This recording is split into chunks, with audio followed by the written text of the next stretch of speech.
Well, we're on to the third part of our course on worldviews, and we're going to begin to look at the worldview of ancient Jews, especially at the time of the first century Jesus time, and begin to look at it through the lens of what N.T. Wright, his model of putting together worldviews, so the story, the symbols, the praxis, and the answers to those five critical questions that really kind of formed the worldview of people and of the Jews at the time, and really of any great culture. We actually know quite a bit about the story of the ancient Jews and that they would tell, because we have a lot of writings that highlight a similar story, really the great story, which is a long and complicated story, starting with the creation, in particular with Abraham, who's called by God to start a new family in a new land.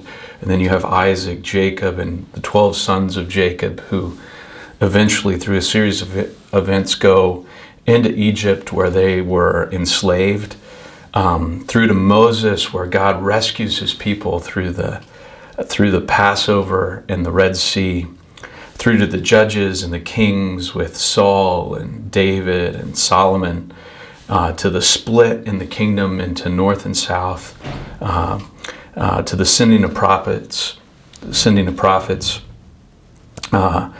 and the story finds the family going into exile away from the land. So in this time of the exile, the second exile after the Babylonians conquer the southern kingdom, and the north had already gone into slavery, they're telling the story, and it's a story at the time that's really in search of an ending.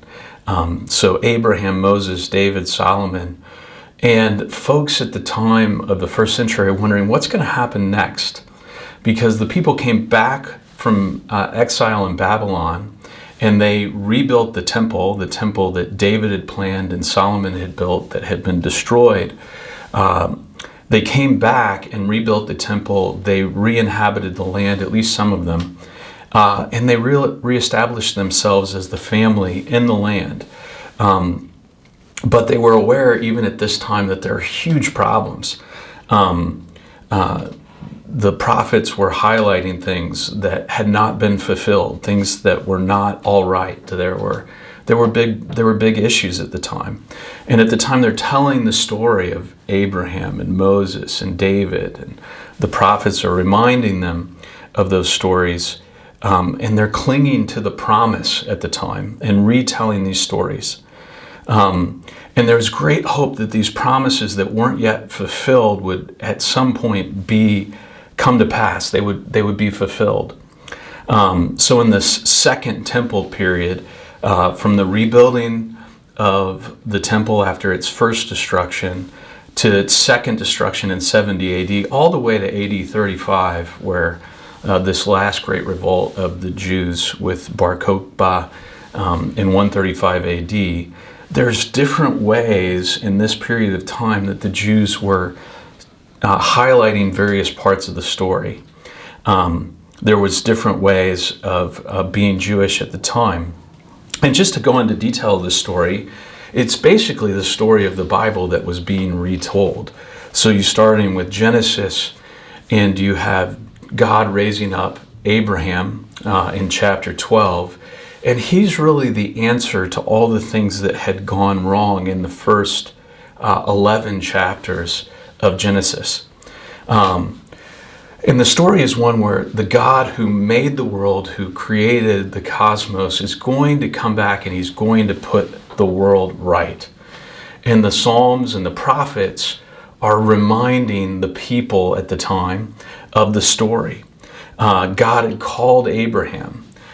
He calls Abraham to form a family, and he promises them a land. And it's kind of ironic because Abraham was a childless nomad, so he didn't have a family and he didn't have a land. But he promises Abraham through him that all the generations and through his generations, he's going to bless the whole world. And then Abraham's son, he has two, Isaac and Ishmael, and the line of promise goes through Isaac. And then you have Isaac has a couple sons, Jacob and Esau, and the line of the promise goes through Jacob, and Jacob has 12 sons, and things go badly wrong for those 12 sons, and they end up in slavery in Egypt. And then after a few centuries of slavery, God does something new, and he raises up Moses at the time and saves his people through the Exodus. At Mount Sinai, after this Exodus, he gives the law. The tabernacle is this in the tent is pitched, and this is where God, the God of all creation, is going to come and live with his people and guide them and lead them to the promised land. And the whole story is really about the land that the Lord has promised and the people that God is raising up. But the story keeps going throughout Scripture badly wrong. I mean, there's anarchy, and eventually God gives them a king, first Saul, and then David, who's a man after God's own heart, but even as Scriptures make clear, David is not a perfect man. But David gets the land, and he makes a plan in the land to build a temple, which is then built by Solomon. And this temple is going to be the place where God comes, where heaven and earth meet, where God is really present to his people in the earth. But things go wrong there, and Israel, which is designed to be the people that are the answer to the problem of the world, instead, in the people of Israel, you see that the problems of the world get manifested. The kingdom divides into north and south, and the north kingdom is then taken into exile through the Assyrians at the time. And to this day, people talk about the lost tribes of Israel, and those were the ones that were taken in that north exile to Assyria.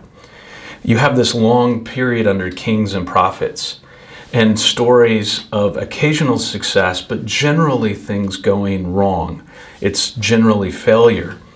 And then the southern kingdom in the 500s BC goes into exile to Babylon. And the exile was supposed to last for 70 years. And in some sense it does last that long, and some come back. You remember the story of Ezra and Nehemiah, and they rebuild the Jerusalem, and they rebuild the temple, but God's presence that was there with them in the original temple that Solomon built never returns to the rebuilt temple. And even though they get the land, they're still slaves in the land because Babylon's still really in charge, even though they're allowed to go back. They're allowed to go back to the land. But there's also this strange prophetic sense in the book of Daniel, chapter 9, where the angel Gabriel comes with a message to Daniel. And he says to him, it's not going to be 70 years, but it's going to be 70 weeks of years. So 490 years is how long the exile is going to last. And so when we're coming to the time of Jesus and the first century Jews, they're calculating, is this the time where God is going to come and fulfill his promises to bless not only Israel, but the whole world? Is he going to send a Messiah? So people were on the lookout at the time. So the great promises of Isaiah, Jeremiah, Ezekiel, the great prophets, was of this time of great blessing, which seemed to be delayed and certainly not fulfilled yet. And they were wondering, when is the time going to be fulfilled? When are those great promises going to come to fruition? And so you can see even when Jesus comes about into this time and begins to proclaim that the time is now fulfilled. It's this time of this story being told, this exile, this new liberation that's going to happen. And he's proclaiming that now is that time. And that's what he means. You can see that. And even at Jesus' time, there were different ways for a few hundred years before him and a couple hundred years after him, there were different ways of telling the story. So in Ben Sura, that book, it's the story that you have this list of all these Jewish heroes, and the list ends with the high priest in the temple. So basically, as long as we have the high priest offering sacrifices in the temple. Now, other Jews at the time had a problem with telling the story that way. And so there were different revolutionary groups who didn't like the way that story was going to be told. So it was a contested story at the time. There was another group at the time, the Essenes. They had a very different vision than the Herodians and the high priestly class. They saw that God had raised up someone outside the temple group, outside those high priests, and God had secretly fulfilled the promise already. God had secretly fulfilled the promise already, and one day that secret was going to become an open secret, and others would know that, hey, God had actually already acted. And then you had groups like the Pharisees, which was not a temple group, but more like, in modern terms, like a populist pressure group or a party that had this passion for the Torah, for God's law. And they saw that the way God's promises were going to be fulfilled, and the way that this story, which was in search of an ending, was going to come more quickly to fulfillment, was that the people of God, whether they lived in the land or whether they were outside of the land, would keep the law more and more faithfully. And as they did that, then God would act. And so you see that's very important. And you also had the Zealots, who thought that there was going to be a Messiah, but it was going to be a radical kind of violent revolution, where a king was going to come and they were going to overthrow the Romans at the time and cleanse the temple and all those things. But even though there were various ways of telling the story, whether the high priestly class or the Essenes or the Pharisees or the Zealots, there were certain constants among all of them. First of all, they believed that the Messiah would come, and when that Messiah would come, he would cleanse, rebuild, or restore the temple in some way. It might involve a king fighting a great battle through which the temple would be able to be renewed. But the Messiah would have to bring justice, and the people of the world, not just the Jews and Israel, would share in this new justice that the Messiah would bring. So there was a question: has the Messiah come? Will the Messiah come? How are we going to be able to tell who the Messiah is? What would we do if the Messiah came now? And so this is all ways of kind of telling the story. And at the heart of the Jewish story is the story of the Exodus. It was a very, very important story, and where, the first Exodus is when the Jewish people were taken into slavery, the 12 tribes in Egypt, and God passed over the Jews, and God led them out of slavery into the land. He gave them the law on Mount Sinai. It's this story of a slave rescuing God so that they can inhabit the land. Jesus used that Passover story and used Passover as the great background of the great climax of his work, where he goes to the cross. But this was how people were living in the story.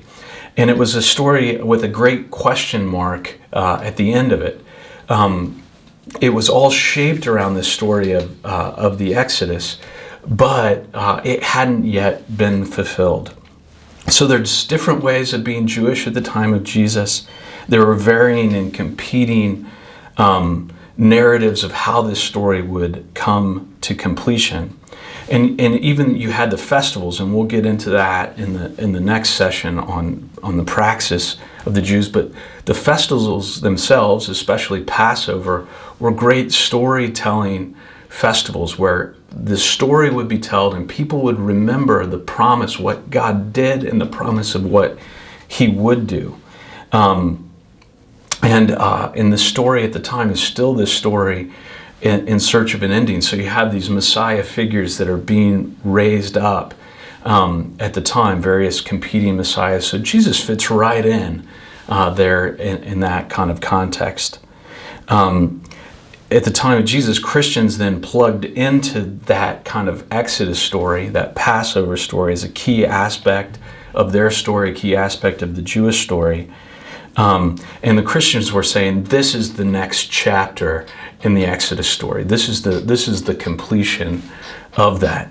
But that gives an overview of what the story was in Second Temple Judaism, after the destruction of the First Temple, the rebuilding of it, but the lack of presence of God, and this anticipation that God, this slave rescuing God, is going to come and he's going to act, maybe through a Messiah, maybe through a king, maybe it would be through a violent revolution. It would always involve the temple being renewed and cleansed. But that was the story they were telling. So we'll get into the various aspects of symbols, praxis, and the answers to the questions in the next session.